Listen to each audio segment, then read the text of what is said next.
warahmatullahi wabarakatuh.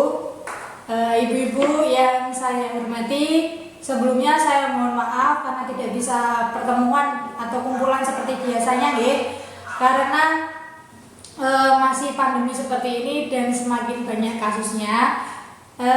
Jadi sementara kumpulan ditiadakan. Ibu-ibu, di sini saya akan menyampaikan terkait pengumpulan berkas rapot dan surat keterangan. Ini kan sudah wayahe ngumpul ke rapot. Nah, pasti banyak pertanyaan, sing dikumpulke ke opo? Kemarin saya WA, sepertinya masih banyak yang kebingungan, Nah, ini saya mau menjelaskan terkait apa-apa saja yang harus dikumpulkan. Yang pertama, rapot. Rapot di sini bagi anak yang masih duduk di bangku SD, SMP maupun SMA. Jadi misalnya ibu-ibu punya anak yang SD kelas 2 naik kelas 3, yang punya anak SMP kelas 2 naik kelas 3 atau kelas 1, intinya naik kelas sama juga SMA, kelas 1 naik kelas 2 atau kelas 2 naik kelas 3. Saya mohon untuk bisa mengumpulkan yang pertama fotokopi rapot semester 2 atau semester genap tahun ajaran 2020-2021. Jadi rapotnya difotokopi pada semester 2. Kemudian fotokopi rapot yang ada biodatanya. Biodatanya di mana? Yang biasanya ada fotonya.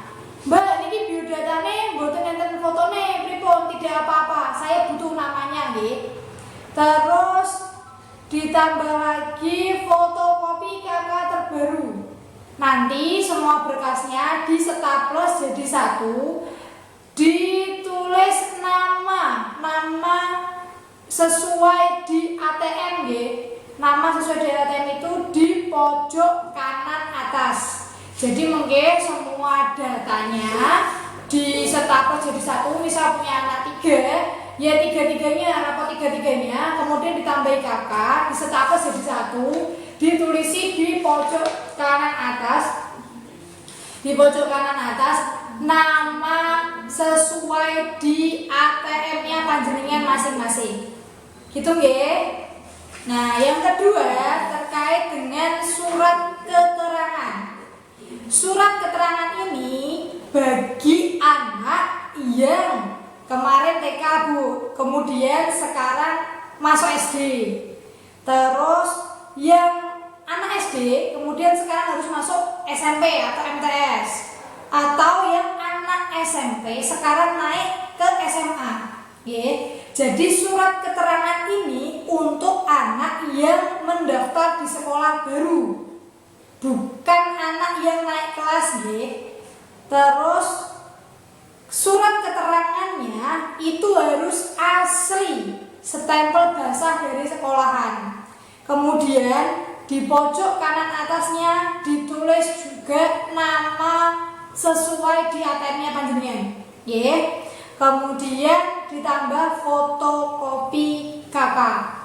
Mbak, kalau anak saya ada 3, 1 SD, yang kedua SMP kelas 2, yang ketiga masuk SMA kelas 1, Mbak. Niku pripun kakane? Kakak jika masih dalam satu keluarga cukup 1, walaupun anaknya ada 3. Ngoten nggih?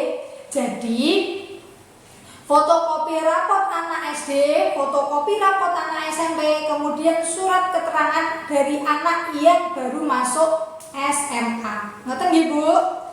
Terus, Mbak, lengarane kula tesih TK, Mbak, PAUD, pripun?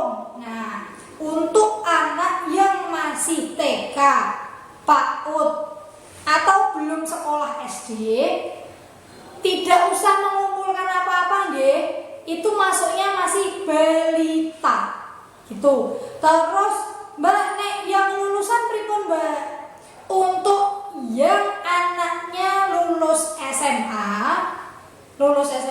tidak perlu mengumpulkan apa-apa, Tidak usah mengumpulkan. Lho, Mbak, mboten ngumpulke surat keterangan lulusnya, mboten.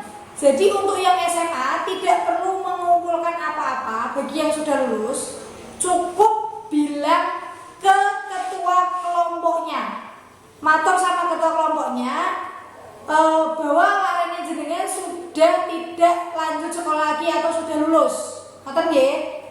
Nah, sama halnya dengan anak yang tidak melanjutkan sekolah. Contoh, panjenengan punya anak yang sekarang lulus SMP tapi tidak meneruskan ke SMA.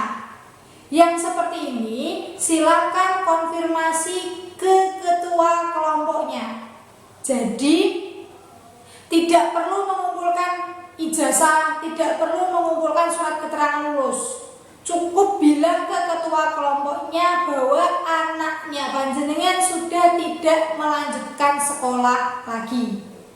Kemudian untuk batas pengumpulannya masih tanggal 15 Juli 2021. Jadi untuk sekarang yang masih proses mendaftarkan sekolah tidak usah kesusu ya, tidak usah terburu-buru.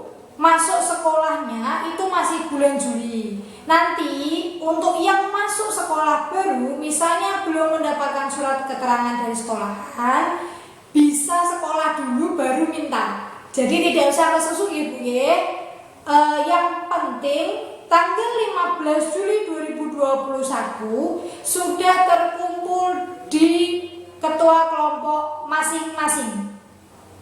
Terus jangan lupa di staples jadi satu semua berkasnya. Kalau misalnya punya anak 3, ya 3-3-nya di staples dengan kakaknya. Mbak, dan larene 3, kakaknya 3, satu saja. Jadi tidak usah double-double kakaknya. Mungkin itu yang bisa saya sampaikan. Jika mungkin panjenengan semua masih ada yang kebingungan dengan apa yang sudah saya jelaskan, bisa menghubungi pendamping masing-masing sesuai desa dampingan masing-masing.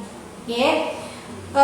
Demikian yang dapat saya sampaikan. Saya mohon maaf sekali lagi tidak bisa pertemuan atau kumpulan seperti biasanya karena kondisinya masih seperti ini. Yang pasti jaga kesehatan, selalu pakai masker, dan terima kasih. Wassalamualaikum warahmatullahi wabarakatuh.